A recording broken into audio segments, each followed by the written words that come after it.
Today we welcome Safer Path to our episode today. We have Executive Director Rhonda Williamson and Andrea Rathmell. She is the Education Manager. I'm your host, Daniel Elizondo, and today we have Charlie Gallegos, Digital Innovations Editor. So we welcome you guys here today. Thank you so much for having us. I just want to get to know a little bit more about Safer Path and what you guys do. I think it's very interesting, and we'd like the community to understand more about you guys.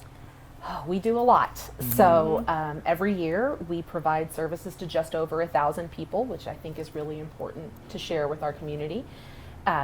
We run a 24/7, 365 days a year hotline for domestic and sexual violence. If you need help, need support, call that hotline. It is 830-569-2001. There is somebody that is going to answer that phone all day, every day, and provide you with the support that you need in that moment. We also run 24/7, 365 emergency shelter. We have 8 bedrooms and 29 beds available locally that are very often full, but we work to get you into the safest place that we can get you in that moment. Then if you don't need shelter, right, you just need support services, we have what's called non-residential advocacy support services. And so you get an advocate who is there to walk with you through whatever your journey to safety looks like. And everybody's looks different. So that could be help navigating a divorce, help navigating child custody, help getting an emergency protective order, or any of 100 things that that particular client needs support with. Going back to school, finding a job that is right for them, any of 100 things, right? That advocacy support is all tailored and custom to what that survivor needs. I think it's also important, with you talking about this, we don't always just see females there. Is that correct? Right. There's males as well. We serve men, women, and children. And so our shelter's not very old, right? We opened in 2019, and we have 2 staff members who've been with the organization for 15 and 16 years. And so they have like war stories of getting calls in the middle of the night from law enforcement and showing up and picking up a mom and 6 kids and calling around South Texas trying to find shelter placement for a mom and 6 kids.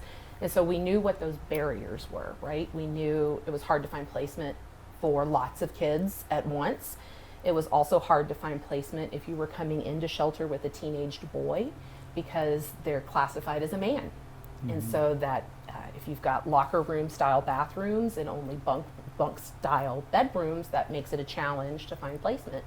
So we were real intentional when we built our shelter to give every family their own bedroom with a door that shuts behind them. And that's how our bathrooms are. Our bathrooms are like home bathrooms with a door that shuts behind you, so everybody can use all of the bathrooms. So you said you guys started in 2019, is that what you said? How did it get started? I mean, who is the one that instigated all of this to develop it? So way back in the day, in 1992, Guadalupe Valley Family Crisis Center, I think I have those words in the right order, Women's Shelter. They had reached out to a group of local women because they were seeing clients over in the Seguin shelter from Atascosa County. And so they started here as a few days a week as an outreach project, like they were meeting clients at Dairy Queen or HEB or wherever was a safe place to meet and do advocacy support work. And so as it grew, the caseload grew to the point that they needed to be here permanently. And so that's when that group of ladies spun off and created what was then called Atascosa Family Crisis Center. And that's right. So from 1992 until 2019, they ran as a non-residential advocacy support center. So hotline support, 8 to 5 with a number to call out after hours and finding placement for folks in the middle of the night. Wow. And Andrea, have you been with them since 2019? Yes, I started in 2019, and I actually read a Pleasanton Express article which sparked me digging a little bit deeper as to, I lived in Atascosa County. I'm not from here, but I had lived here for a couple years, and I was like, oh, I didn't know we had a shelter trying to open, and then it was also the government shutdown at the time. So I'm Googling Safer Path. I had a friend who was on the board at the time. She was kind of giving me the scoop, and I was like, oh, that's wild. Like, that's so interesting. I've always wanted to work at a women's shelter. And so I had seen a news article. Rhonda was on there talking about the shutdown. We had this brand new, nice, you could smell the paint on the walls shelter. And Rhonda's like, well, we can't open yet, and this sucks, right? But to answer your question, yes, I started in 2019. That's awesome. Yeah. So, I mean, with you guys being together, we have Cheyenne here in the background. Hello, Cheyenne. You guys have been, I mean, basically from the very beginning that it was Safer Path. Yes, from the beginning of being Safer Path. So I started volunteering in 2016, 2017. I also read an article in the Pleasanton Express. They were going to do a bake sale and a car wash with the goal of that being raising enough money to get shelter constructed. And that broke my heart. So I called and said, I'm happy to bake for your bake sale. I'm happy to show up for the car wash, but if there's let me help with some other larger tasks. And got involved in the capital campaign, and that was Jessica, Tom, and I to get off the ground and running to get the money raised to finish construction. We went through a rebrand in the middle of that. So 2018, we transitioned from Atascosa Family Crisis Center to Safer Path at that point. It's been an adventure since then. And being a nonprofit, you have to have a board of directors, correct? Yes. How many are on that board? We have 9 on our board of directors right now. And does that change annually? Yes. Okay. So we can have up to 15 and as low as 7. So we like to try to keep in the middle of that somewhere. Okay, and what do they meet, like monthly maybe? They meet every other month as a board meeting, and then in the off month that they don't meet, we're doing committee work. So Okay, very good. One of the things that I wanted to also talk about, and you can have something here in a minute, Charlie, but I want to get to this first, is the way the federal government is working now with Texas legislature, and you're seeing a lot of laws that are changing, a lot of things are changing, a lot of moving parts. I'm sure that has affected you guys grant-wise. Yes. You know, and are you feeling the pinch it's a little? Yeah. Andrea opened up by talking about the shutdown in 2019, and there are moments a lot of the time where we're living in the time we're in right now that feels very much like that time period in 2019. So 70% of our budget is grants from either state or federal. We've worked really hard at balancing that. I think this fiscal year, it's 60% of our budget is going to be federal and state grants. And for perspective, when I started in 2016, 2017, like 100% of the budget was one grant, which is scary. Because if you lose that one grant, you don't get the opportunity to operate. Right. That's all those people go unserved. So that's the kind of stuff that keeps me up at night. So now there's 4 or 5 grants that make up the bulk of our budget. And those grants are great. We rely on them to run. They allow us to grow and try new things. But each of those also has a requirement for local match. So we need, that's why we do fundraising. Yeah, we need the local support to allow us to get those grants in. And the federal environment is shifting right now, right? So grants that used to be fairly stable are now being reconsidered. That's happening at the state level as well. They're reconfiguring who gets what and how that looks. So we're waiting. You have to apply for those annually? Yes. Oh my gosh. And it is a lot of work. Do you do the grant writing? Yes. Oh my gosh. Wow. Bless your heart. My favorite part of my job. Yeah, that's rough. That is rough. I've had people ask me to write some grants, and it's not And fun. federal grants are a lot. Like it's 20 pages of instructions that you've got to read before you can even get started. Yeah. I can't imagine. Well, you talked about the fundraising, and can you explain a little bit about that, because it's vitally important for our community to know. All of our fundraisers go directly to supporting our program, right? Okay. We rely on that. That's 30% of our budget to help us meet our goals that we've stated in these grants that allow us to provide services to our clients. And money that we raise has less restrictions and less rules attached to it. So Okay. if a client comes in and is in high safety risk but has family in Missouri and needs a train ticket, a bus ticket, a plane ticket, none of those grants are going to allow us to purchase that. Our local fundraising is what allows us to purchase Okay. Yeah. non-slip shoes to start a job. I feel like we have lots of requests for those come in. Those are all going to be purchased through local dollars.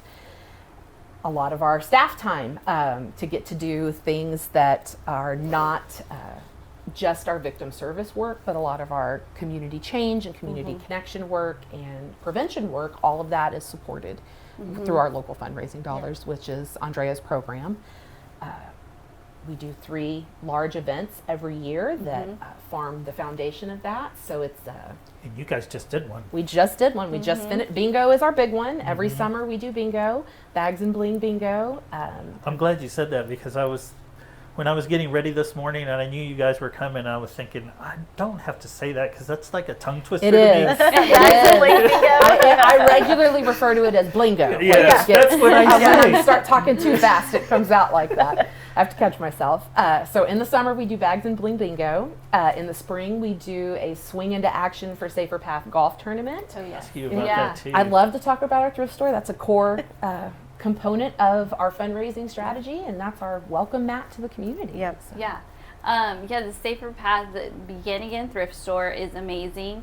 Can you explain a little bit how people can donate and what, I know that y'all change the windows and, what y'all's concept is about that. Y'all change it per theme or per what's going on, I guess, in the season. I think it's a little bit of both. Both? So Yeah. we have a Yes, super yes, and yes. creative thrift store team that they'll plan the year out, right? Like this month is this Yeah. theme. So every month you're treated to a new window display. If you haven't drive by about the first of the month, it looks better at night when the street lights are on and the big sun is down and the interior window lights are up. They change it every month for either something really creative that they're interested in, like it. Under the Sea, they've had a mythology themed one. They're trying to show our community what you can do with the stuff that's in our store Yeah. that you maybe wouldn't have thought about doing. They also do a really great job of connecting our mission with those window displays. So that really is our welcome mat, right? Our community sees that. Right. So for Stalking Awareness Month, they had a great display up in the window about stalking, and if you asked any of them, there was a whole story. Like all 3 windows were tied together, and there was a cohesive through line, and they do a really great job and put a lot of thought and effort into it. I remember that one when the stalking awareness Yes. came out. It was great. It had a great display in the window. It really presented the message that y'all are trying to send to the community. How else can people help y'all with the thrift store? I mean, Shopping in the thrift store helps us out tremendously. For sure. And that thrift store is magical. If you go in there looking for something, you're going to find it. Yeah. Like, I have yet to go in there and not find what I Yeah. need. And it's got a little bit of everything. Right, Yes, it right. does. And good stuff. We get great things in. So our community is a huge supporter of ours and donates. So that our donation is on the Hunt Street side of the store. There's a glass door and a clothing rack that kind of blocks out the parking space. So there should always be a parking space available. You just pull up and open the door, and our team should help you get all of those things Nice. into the store. Because all those things you buy come from somebody donating those Right. things to us. and they can donate just during store hours? Yes, during Okay. store hours. So Okay. that's Tuesday through Saturday, Okay. 8 to 5. Okay. Not 8, 9 to 9, 5. okay. 9 to 5. And donations, some furniture gets a little tricky for us because of floor space. So Yeah. if you have big furniture, please call the store ahead Okay. just to make sure that we've got floor space to take it. We always want to, but we're we're bound by the space that we've got. Yeah. Clothing is always acceptable. Household goods we're always looking for and interested. Toys do really well for us. Check our Facebook page Yes. or call before you want to donate a big load, because sometimes, especially seasonal things, in the summer, people are cleaning out their closets, Yeah. spring break, doing spring cleaning, and we do get January too many when everybody's made a donations where we resolution have to to- clean yeah. house. Yep, Yes. we have It to gets a little close crazy. donations. Yes. A little busy. Yes, Yes. but we update on our Facebook page, so always check Perfect. that. The Yeah. spring cleaning Perfect. too. Oh, yeah. Yes. Spring Yes. break is a hot and spicy time for donations. Yes. Yeah. When did you all develop this? Was this something that came up because you had to get donations for some of your, I don't know what the term to You use. want the I wanna say origin clients or story of something. the thrift store is what I'm hearing? Yeah. So we had what was called a find it room where Mhm. people would donate items that our clients could use Mhm. when they're rebuilding their lives, right? Right. I managed a donation room at the last shelter that I worked in, and it's important, right? You need to have access to those things, but it goes from being the most perfectly organized space to chaos. In like, you'll have a huge group of high school students come in and help you clean it up, and then they take their picture, and everybody smiles and says thank you, and then a trailer load of stuff comes in 5 minutes later, and Happens all over and again. it's all my you're back where you goodness. started, right? So find it room was a little bit of a challenge when I first got started, and honestly, all of that stuff was inside the space that we were going to turn into shelter. It had to go before we could start construction, and nobody wanted to just throw it away, right? It's important stuff. And so it started as a weekend-long garage sale in the building that we're in. Mr. Ricks had loaned it to us to host that community garage sale. That's awesome. So it happened for 2 days and or 4 days, and it went so well that he invited us to rent the space, and Awesome. we've been there ever since. Nice. Wow. And it's kind That of, was Jessica Tom's idea, by the way. Awesome. oh, she's really good about doing Yeah. stuff like that. Oh, yeah.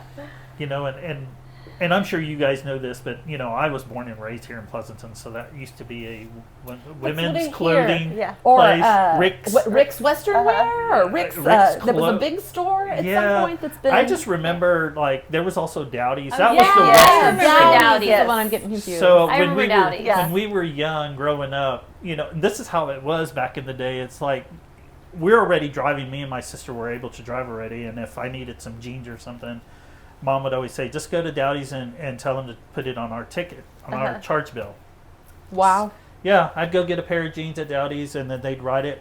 Rick's was the same thing, and it was women's. You could 'cause run my a tab. Mom, yes, my mom would shop there. My mom and my sister would shop at Rick's. Those were the days. Yeah. When you could run a and tab. you Yeah, could run just a run a tab. Yep. That's all you did. That's You know. awesome. Well, Uh, you can't run a tab at the thrift store, but you can.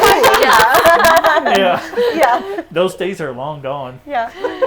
You can definitely get jeans there. Yeah. Speaking of, so at the thrift store, y'all take cash credit? Yes. Or you have a credit card We machine? we and take cash? all the things. We've got. I think they'll do tap to pay, and we'll do Oh, Cash okay. App now is new for us. Okay. So Perfect. we try to That's- make it as easy as possible. Great. That's pretty cool. Our thrift store team does a really great Yes. job. Yes, they do.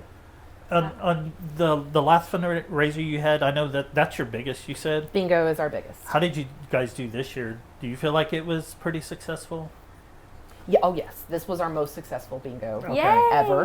Because you moved to a bigger place too. We right? moved to the show barn. That way Yeah. we would have more seating capacity because Mhm. that's been when your event sells out within a week of opening your ticket sales, That's and you've got amazing. like a couple of months to go before the event starts. Mhm. It's time to start finding a bigger Yeah. venue. Yeah. So that's what we did this year.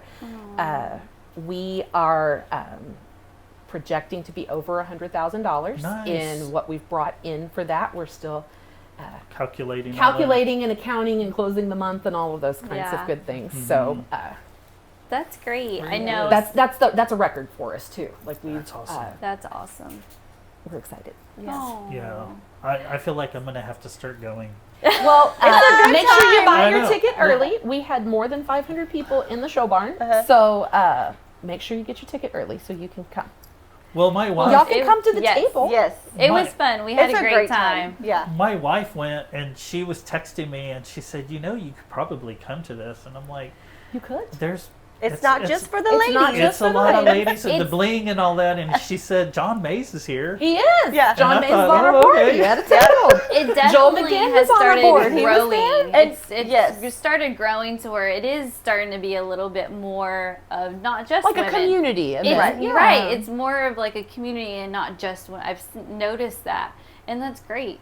Yeah. That's awesome. But it was fun. We had a great time. I'm glad to hear that. Yes. It looks like a lot of fun. That's why I thought maybe I should go. And it was a little warmer in the building than we expected it to be. We brought the AC in. We had a mishap with the AC right during the heat of the day that then took us a little bit to recover We did from. not expect it to We be did that not hot. expect it to be as hot as it was. It won't be that hot next year. We know how to run all of the things now. It's a part of First the time issues, right? It's Yeah. part of Yeah. growing pains. Yep. Yeah. And we get past that. Yeah. And y'all do plan on having it there next year? That's in conversation right now. All right. Well, wherever you can have more people, I say that's a good plan because That's what we want. awesome. Another thing that we're the candlelight vigil is coming up, Yeah. isn't that? Yes. So Andrea, I know we attended the candlelight for Domestic Violence Awareness Month that y'all did at the courthouse last year, and if y'all are going to be doing the same thing to promote the Domestic Violence Awareness Month, just let us Yeah. know a little bit about that. Yeah. What your plans are. October's Domestic Violence Awareness Yes. Month. We are having the vigil on Thursday, October 23rd. Okay. We will have it in the evening at 7 p.m. Okay. It's less than an hour, maybe an hour long. Yeah. The reason why we do a lot of things in October, I kind of go through some of those things, but for us, every day is Domestic Violence Awareness Month, right? Especially Yeah. being the education department, we're really trying to talk about not only our services and what we do, but just educate people about domestic violence. We had a training this summer called In Her Shoes that we hosted at the Civic Center. And I put it on one of our welcome slides because I thought it was so funny, but true. Rhonda had said, do you work with people? Right? If you work with people, then you need to know about domestic violence. And that's what Right. kind of the mindset that we have every time we talk about our services and what we do. But October especially, we have the vigil this year will actually fall on Purple Thursday. So it's encouraging it's National Purple Thursday. We will be doing, the vigil is very special. It is, it's for everybody, first of all, so everybody can go, but we are there to recognize the people who've lost their lives to domestic violence, and then also to recognize survivors, right? Right. So if you're a survivor and it is a very low ask event. You can show up, you can stay in the crowd. We're not going to call your name out or anything like that.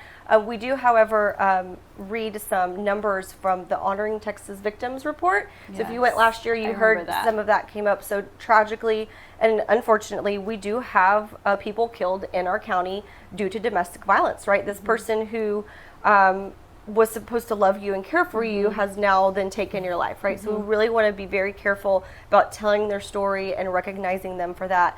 And then what is the most moving to me, which I don't know, it makes it harder every year to get through without my voice cracking, but to see the families show up, and they show up and they're wearing t-shirts with their loved one, they're holding candles, they have signs, and you see the little kids and it's their mother or their sister or their grandmother that they've lost. And we encourage everybody, right? It's just a place to come because, you have, when you lose somebody, you have a funeral for them, right? And it's sad and you mourn their loss and you live with that every day.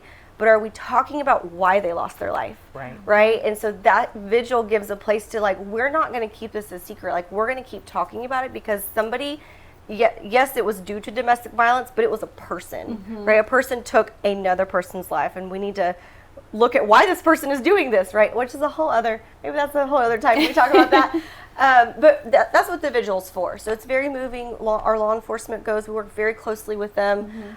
We just finished up a training series with Pleasanton PD about domestic violence training and responding to those calls, because they're going to see a lot of people that we may not see, right? People who are coming to us have heard about us somewhere. They're calling the hotline.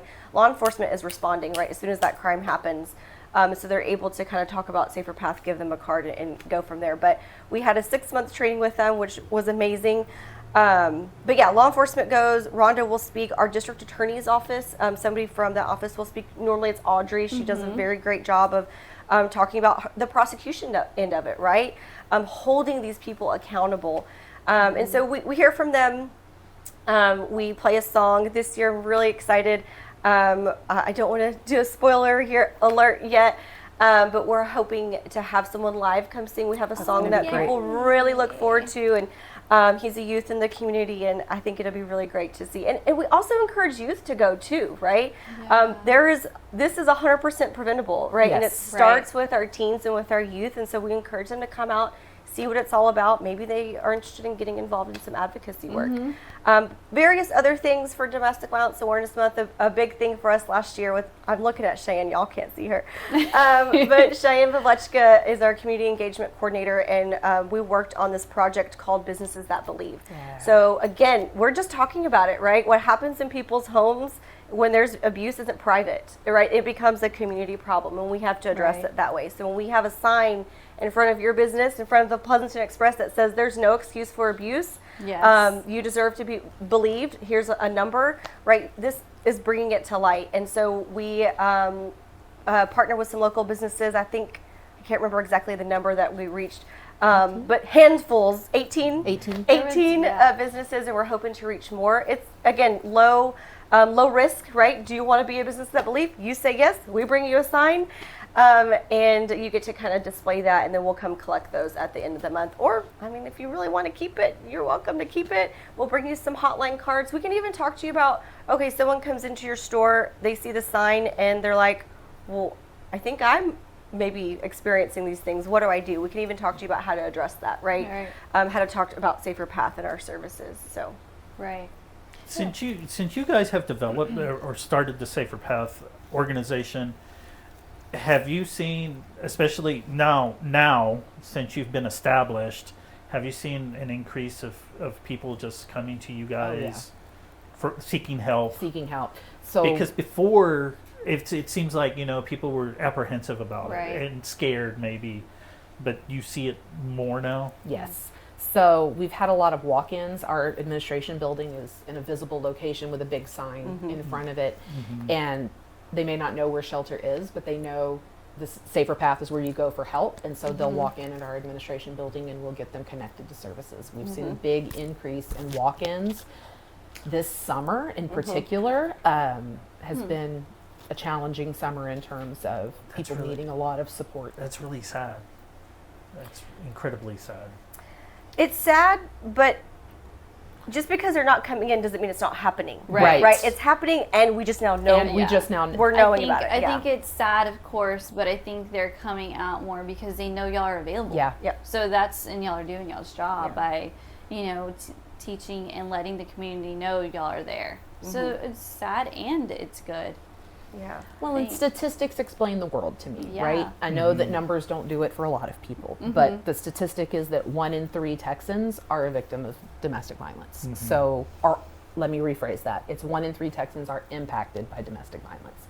That's not 1 in 3 people of the people you know, but not 1 in 3 people of the people Right. I know. That is 1 in 3 Texans across the spectrum. And so, I mean, our county's 50,000 people. That's Yeah. a lot of people. Yeah. Those are staggering numbers, really. Yeah. So we're reaching about 1,200 people annually with services. Wow. One thing we do notice too, and actually I didn't notice That it. doesn't include your education numbers, actually. No. Sorry. No, not no, to you're cut good, you off, you're good. but, Yeah. Like, I need to Yeah. put that total number together for what that looks like. Yeah. When y'all run articles on us, like, or shine a light, or an event, and you talk about our services, we do notice an increase, Yes. right? The Uptick. more people are talking, and they'll say, sometimes they'll come in or they'll call and they'll say, I don't really know if y'all can help me, but I heard about y'all.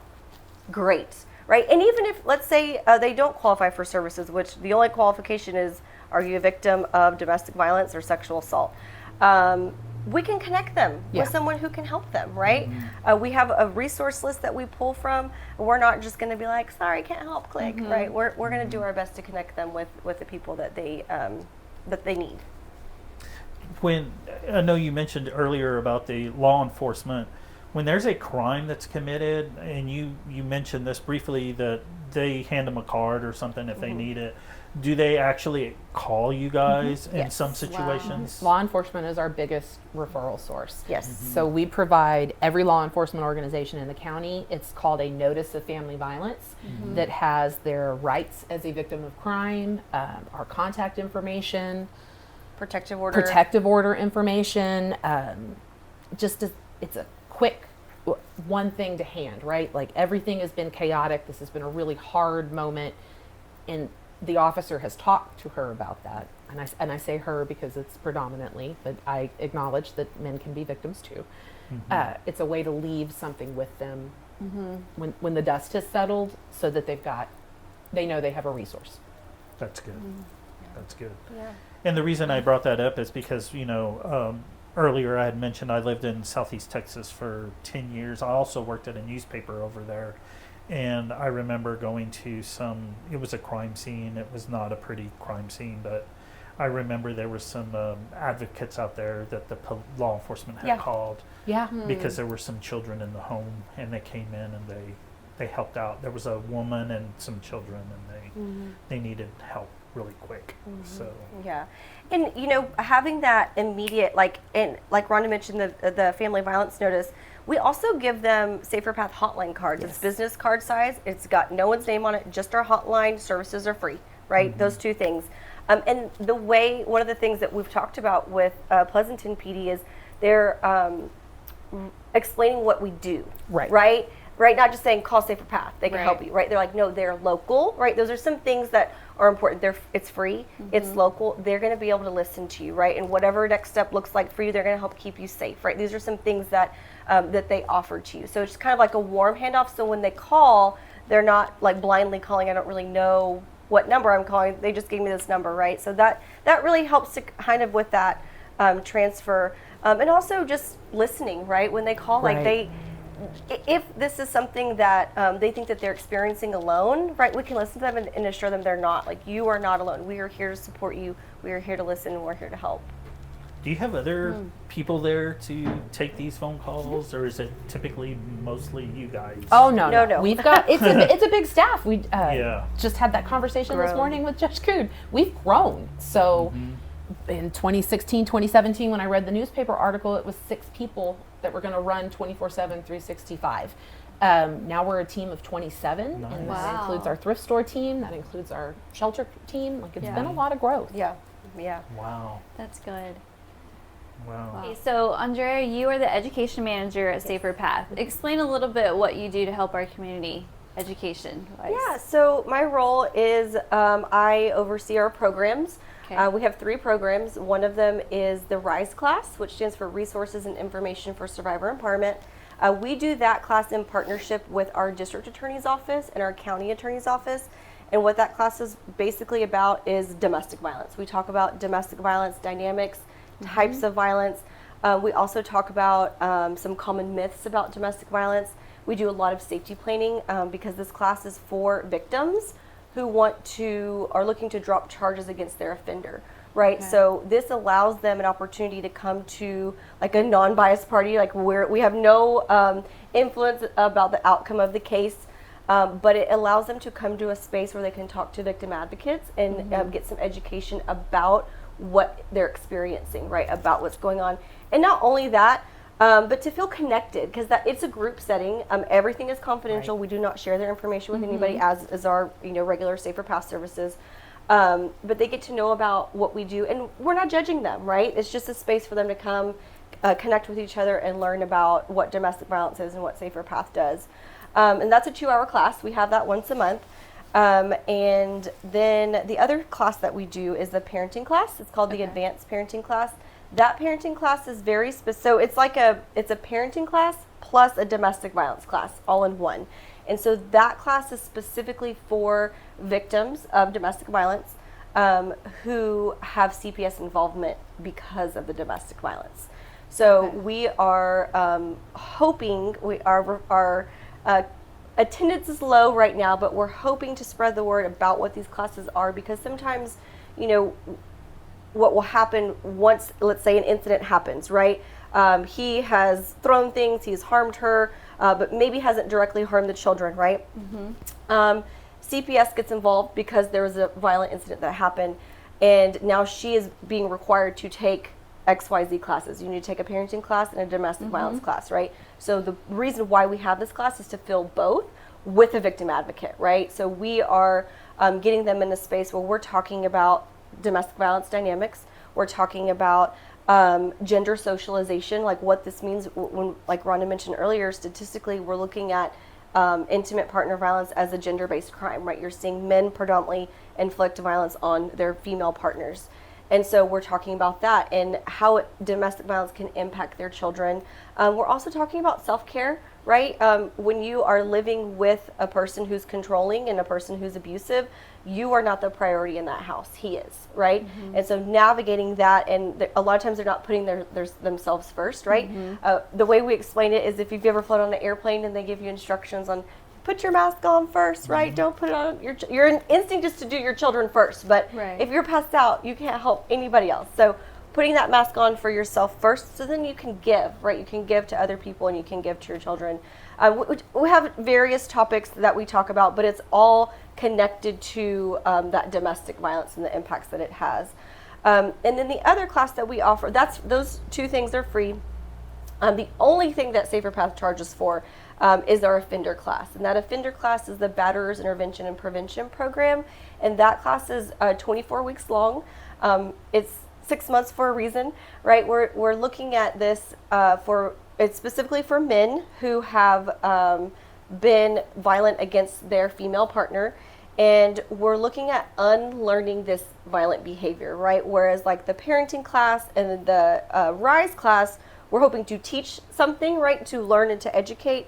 With offenders, they have a set of beliefs and things that they believe are true. And so we're dismantling all of that, right? We're going way, way, way, way back, because if they're at the point where they are being physically violent with their partner, we know 100% of the time there's lots of other non-physical controlling behaviors that are happening that need to be addressed.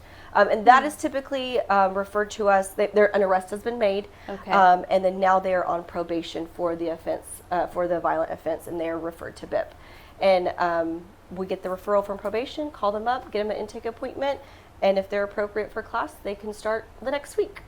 So that plays a really important role, like Rhonda mentioned about the prevention, right? So it's the batter's intervention, right? We're intervening because they've already been violent. So we want that to stop, right? But the prevention is that they're likely still with their partner, right? They're likely still with their partner, or it's likely that they're going to have a future partner, right? They're not just going to stop dating. And really, and that goes to tell our intervention is with him because it's the violence stops when he stops, right? There's nothing that she's going to do that makes him stop. And there's nothing that she can change that can get him to stop. There are things she can do to help keep herself safer, which is why we safety plan, but our focus is on him and the violence that he's used and kind of changing those beliefs. Wow, I didn't realize that you guys offered all of that as well. Yeah. And she does prevention work in the classrooms. Yeah, so I lost my train of thought, but the prevention idea, right? So y'all did a paper, article on it one time in the paper. It was really cool. But the prevention model, right? The river model for prevention. So I did make a little slideshow of this. It was kind of fun to make. So imagine you're at the park, right, with your family. You're having a little picnic. There's a river right next to you, and you hear someone splashing, and they're crying out help, and you realize they're drowning. You're like, oh crap! I've got this extra life raft. Let me toss it to them, pull them out. You save this person. You're like, shoot, save this person. All's good. Going to go back to my picnic. But then you hear it again, right? You try to find another life raft, throw it, pull them out, and then you hear it again. You're like, okay, well, there's a problem, right? This is not just a one-off thing. People are needing help. I'm having to intervene. I need some assistance upstream. Let me go up and see what's going on. Was the bridge broken? Why are people falling in? Do people not know how to swim? What's happening? So you try to address that. And I'm kind of putting this into the batter behavior or the offender behavior, right? You look up and let's say the bridge is broken. Then you get the city to put caution tape on the bridge, or don't use this bridge, use this over here. But then you look, it's still happening, and you look a little further, and you see someone's actually pushing people in, right? These people don't know how to swim, and they're getting pushed in, and so we want to talk to that person. Why are you pushing people in? What is going on? And so that's the idea behind the BIP program is getting that intervention and hoping that we can have some change happen there. But same with prevention in schools, right? Yeah. We want to have this information, right? It's teen dating violence as the same components as domestic violence for the most part. They're just youth, right? But that doesn't mean it's less severe. That doesn't mean it's less serious. Part of the Honoring Texas Victims report that we talk about at Shine a Light there's kids killing kids, right? The youngest victim in 2023 was 15 years old. I've seen it in past years. The youngest victim was, I think, 12 years old. I have a 12-year-old. Touch the mic. I have a 12-year-old, right? That's jarring to me, right? And we know that dating violence, these behaviors pop up as early as 6th grade. Oh my gosh. Right? So we have to put, academics are great, super important, but it's not going to save your life, right? We got to be talking about this with teens. We have a really great partnership with our local schools. We do education, and it's really about the ultimate goal is to recognize. If we can recognize these behaviors, and also I'm gonna say him. It's not always him, but if he's the one who's being controlling, you have an opportunity to change, right? You have an opportunity to be different. Let's recognize those behaviors. And then also bystanders, right? Like Rhonda mentioned, if it's not you, it's someone you know. So, I think back when I was a teenager, I didn't know what to do that my friend was going through that. Do I say something? Do I tell an adult? If I tell an adult, am I going to get in trouble? Those are things that kids are thinking about, right? Right. And I'm glad you brought that up, because I was going to mention that, there's a lot of teen dating violence that's happening. And sadly, a lot of that is through social media as well. The bullying and it's really sad. And teenagers, like you said, they may have a sleepover. Some girls have a sleepover and they're just talking about it and they don't know how to handle it. Right. Instead of trying to seek help, they're just trying to solve it themselves, and it's not going anywhere. Right. Yeah. And especially there's a whole other, where the curriculum that we use is evidence-based. It's called Safe Dates, and we pull things and activities from that. But that was in 2018, I think, and the digital world has blown up. So we're also talking about digital safety, right? You can harass someone, you can be controlling to someone over the phone. And I know they can't have phones out at school now, but they have a phone, right? And their social life is so important to them at this age. So we need to be listening to our kids, and if they're telling us that it create safe spaces, right, for them to come forward and ask for help if they need it. Well, then adults need to look at it differently. Like, I have a 14-year-old, right? Like, everything is right here. Yes. And I'm used to those being two separate things, right? There's my life that I live, and then there's the stuff that I look at online. And for this generation, they call it on life. It's a blended, like, there's no separation. Like, this is my life and this is my life. Wow. So they need the safety planning skills to navigate that. Yeah.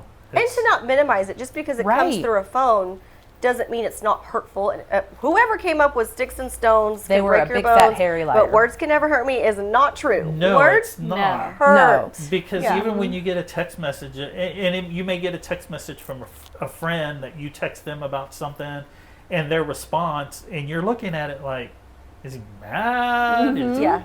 Is he busy? You don't have any context on it, and it does. I can see how it affects people. Because it affects me when I see someone that's like, are they mad? People take things differently. Right. And especially with the youth, like, they're just learning how to grow up. And then, like, having it's to their first face, time being a person, too. Having to face these conversations, or, like, if one of their friends is in trouble, like, they might not know that friend needs help. Because they don't know how to, figure that out or notice that, because they're so young. Absolutely. And it doesn't have to always get physical, right? Like, they can still be in this abusive pattern, and it doesn't have to be a long relationship. It could be a couple weeks old, right? Months old. But just having those conversations, and we're trying to compete with also the phone, right? Things are happening like this. They're trying to keep things, the activities, and also appropriate. We do tailor the needs of the school, right? So yes, this is the content that we present on, but we want to make sure that it's appropriate for their school and for their students. And just having, we can come do assembly style. We can also do smaller sessions. And I will say, any information is better than no information, but those small groups are so impactful because it's less intimidating, right? You can talk about these things and have conversations amongst each other. It gives Andrea and her team the opportunity to build some rapport. So if somebody does need hey, I have this thing that I don't have anybody in my life to talk to, it's a lot easier to have that conversation on the way out of the classroom when Yeah. there's 15, 20 kids in a classroom instead of 250 Yeah. in an auditorium. Yeah. Yeah, definitely. Yeah. Well, it builds trust too Yeah. when Yeah. they Yeah. see see your team. And doing there's other this. things that we'll do for February Teen Dating Violence. We'll set up in the cafeteria Yeah. and just hand out brochures and pins. Hey, we got hair ties. And just building that rapport and having that presence. They know, like, if they see the purple and black tablecloth safe pass there, we'll probably Yeah. give you some candy too. Yeah. So yeah. Well, Yeah. the other side of that too is that I'd like to mention is, a lot of teens these days, compared to when I was in school, we bottled up everything. That's the way we were. Yeah. We learned to take it, and you just bottle it up, and it's like, okay, you got to just man up and just run with it. But you're seeing that now, where teens are more open Yeah. about things. And do you see that when you go to these assemblies, or? I think it just depends. It also can be intimidating opening up, but we do encourage that, right? It is all of that is, not helpful. Bottle it up and push it way down. You should just man up, right? I know. None of that is helpful to Gen No. X trauma. Yeah, it definitely. Yes, Yeah. because it is. And I talk to my friends, and I talk to Noelle, my publisher. We talk about Yeah. our lives and how we grew up, and we all grew up the same. Yeah. It's not disturbing. We grew up in a great family, but still there was just still, some yeah. things Yeah. that it's like, oh, you just take it. You just got Right. to take it. Like, There's some wow. things that Yeah. you did not talk about Right. Yeah. back Yeah. then. And now, I think because there's resources like y'all, I think that's why it's helped people understand they can talk about Yeah. issues. I And it think makes that's them been feel a great part of comfortable. social media too. Yeah. Social media is always a double-edged sword, right? Right. But Right. with all the content being created, you have to curate it, right? You want Right. quality content, but it opens the floor up and provides some tools and resources that people may not have had access to otherwise. Right. Yeah, absolutely.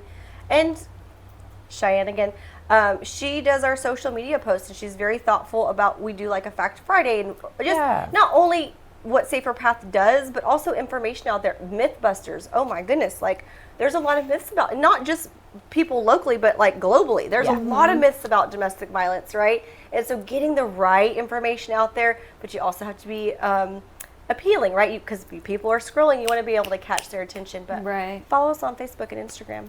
Yes, Yes. for Yeah. sure. Yes. For sure. Follow I them on you guys. Facebook and Instagram. Yeah. Yeah. Well, I think like y'all are doing a wonderful job on keeping the community informed from the youth to the adults. If somebody's in a situation, y'all are here and y'all are doing an amazing job. I know like the holidays, school just started. Holidays are going to be coming up. October is y'all's big month. But what else do y'all have going on, from now till then?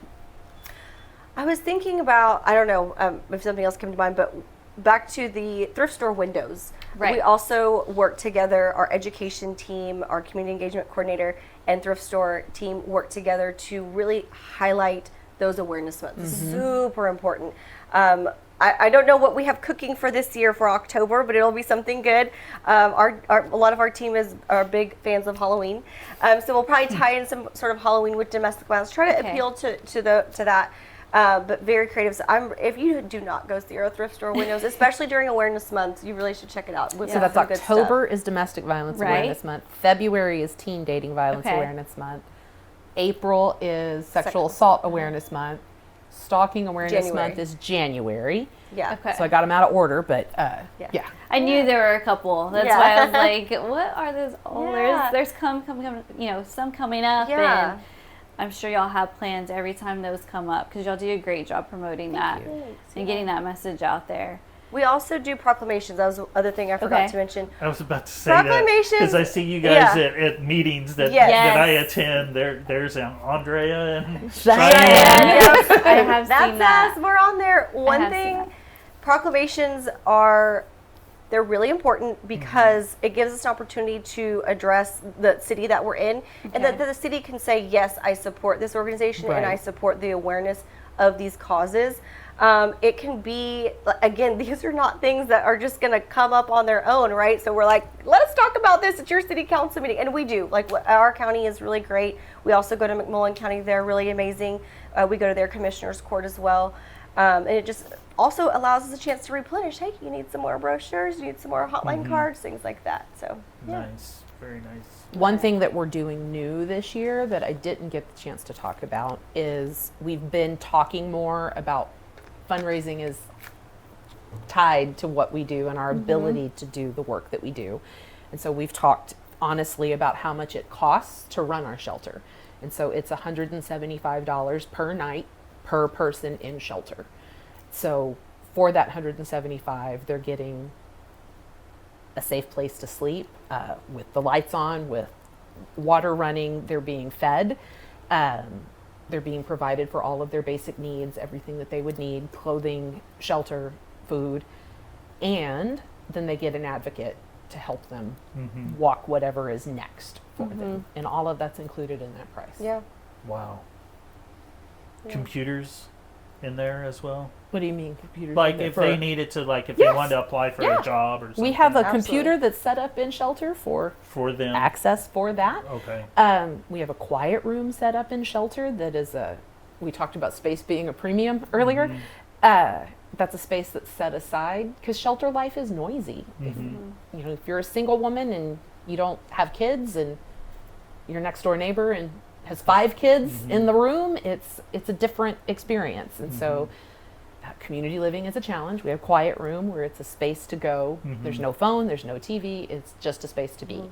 And we also have a computer in there that allows you to do your telehealth appointments. Y'all actually help them after that. I mean, because y'all can help stay with them, right? We have a transitional housing program Okay. that we work with survivors with. Leah Ramos is our advocate there. She does a great job really trying to connect and through her case management build a solid foundation for that survivor to build on Okay. so that they have what's next for Right. them. Right. So when they get out of the shelter, there's a transition, and then they, like I said, they don't have to. They can always communicate with y'all. They can There's just no keep breakup time. There's no Right. expiration of services. Yeah. Because healing isn't linear either, right? And everybody's is on a different schedule. So, you may be good in 2 or 3 months and I may not be good for 3 years, right? I'm going to need to stay in touch with my advocate. I'm going to need to continue to come to support group. Yeah. Support group is also something really important that we do, that it's offered and open. Our sexual assault support group is open to the community, and we advertise that because we know that not every survivor was in a place to seek services at the time that it happened, but they may be needing support group services afterwards that they're ready to talk about. And we also do a domestic violence support group specific to our clients, but if you ever want to participate in that, just reach out to Hotline, and one of our advocates will get you connected there. Very nice. I do want to, and I'm sure a lot of people know this, but I just want to say it out loud that your office is located on, what's this? 506 West Adams.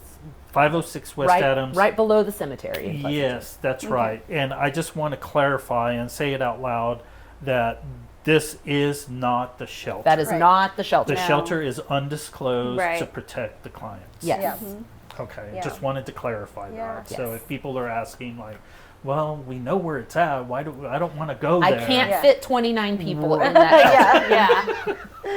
Yeah. Yeah. And just to kind of double down on what Rhonda said, like, we are 24/7, right? Like, we're responding. We're on Right. call all the time. And that's not even just us, right? We have our admin team, we have our advocacy team, and then we have our shelter team, and of course we have our thrift store team. But there is a lot of moving parts that are not only part of the shelter, right? There are a lot Right. of, we're doing a lot of community advocacy work, going to the hospital for a sane exam accompaniment or safe accompaniment, right? Because they Sexual assault forensic Yes. exam. That's what SAFE Yes. stands for. Yes, and so we'll go and sit with a patient, and that could take all day or all night, right? And we're there doing those law enforcement calls, right? Like, we are doing those things 24/7, and it costs money. It costs money to do it, and our numbers, like Rhonda said, aren't lying. Like, they are increasing, which is great. That means people know about us. Right. But we got to have money to support that. If people want to donate funds to you guys, where should they just call the hotline, or how can they do that? The website is the easiest and fastest way to do that, and Okay. that is saferpathfvs.org. Okay. And there'll be a donate button up at the top on the page. That's Yeah. that's the fastest and easiest. Okay. Um, all of our event stuff is on there as well. If that's a path that someone is looking to support, Yeah. you can always call Cheyenne from our team. Yeah. And we're happy to come and sit down and have a Yeah. conversation. That's a program that we've been looking to roll out. We're happy to come to you and answer whatever questions you've got. Yeah. Perfect. Perfect. It says all services are free except BIP. Like, Except it. Yeah. everything is free, because that's been a question we've had that I wasn't prepared to answer. Right? I've done this work for so long. The story I made up is everybody knows what I know, right? Which is not true. All of our services are free, other than BIP. Yeah. Good. That's awesome. That's good to know. So if you ever need any kind of support, our hotline is 830-569-2001. And if you press 1 from the answering menu, that's going to connect you to our hotline team. If you listen through the menu, it'll connect you to everybody. But if you need help 24/7, 365, hotline team is going to be there to support you. And if you have any questions or want some more information, you can always follow us on social media. And our website is saferpathfvs.org, and it's got a lot of great content on there. And we can't forget for people to go visit Begin Again. Yes, Yes. yes. 201 North Main Yes. Street. Please visit Begin Again. Awesome. Yes. Awesome. Okay, guys, thank you for joining us here on 830 Amplified, powered by PleasantonExpress.com. We appreciate Safer Path being here. Thank Yes, you. Thank you for We being appreciate here. everything that you do for the community. thank I think you. it's very important, and we're here to support you guys as well for anything that you need. Once again, thank you, Charlie. Thank you for joining us today. And please visit Price Chevrolet. Together, let's drive.